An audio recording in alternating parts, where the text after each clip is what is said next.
અમે દક્ષિણ ગુજરાત, ઉત્તર ગુજરાત, મધ્ય ગુજરાત, સૌરાષ્ટ્રના ખેડૂતોએ સરકારને જે અલ્ટિમેટમ આપ્યું હતું એ અલ્ટિમેટમના ભાગમાં સરકાર શાનમાં સમજી નહીં, એટલે અમારે ટ્રેક્ટર યાત્રા કરવાની મજબૂરન ફરજ પડી છે. અને આજે અમે બહુ સ્પષ્ટ કહીએ છીએ, અમે અલ્ટિમેટમ આપવા જઈએ છીએ. કોઈ અમારું આંદોલન નથી, કોઈ અમારું ધરણા પ્રદર્શન, વિરોધ પ્રદર્શન નથી.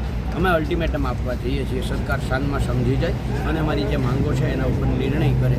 અમે જે 1111 ટ્રેક્ટરનું કહ્યું હતું એની જગ્યાએ એનાથી ડબલ ટ્રેક્ટર થયા છે. અને સરકારે એની આઈબીના રિપોર્ટોમાં જે સંખ્યાનો અંદાજ કર્યો હતો એનાથી 4 ગણા ખેડૂતો સ્વયંભૂ પોતાની રીતે આવ્યા છે. ગુજરાત કિસાન સંઘર્ષ સમિતિ અને કિસાન કોંગ્રેસની આખી જે ટીમ સતત આમાં જે પ્રયાસો કર્યા છે.